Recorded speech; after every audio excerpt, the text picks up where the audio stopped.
Hoćeš da mi uzmeš nagradu? Ne može. Neću ti dozvoliti. Šta? Nagrada je moja. Nećeš je ni ti dobiti. Ma šta kažeš? Vidjet ćeš. To ćeš ti vidjeti, jel ti jasno?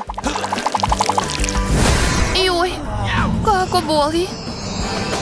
Joj, vidiš šta si ti uradila. Prestanite da se svađate, i onako vreme vam je već isteklo. Pokažite šta imate. Ja sam se trudila, ali crtati nosom je previše teško.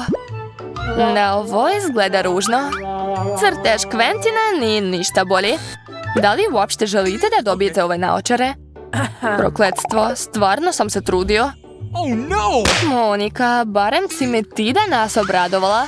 Tvoj crtež je najbolji. Mislim da je svima jasno ko dobija naočare.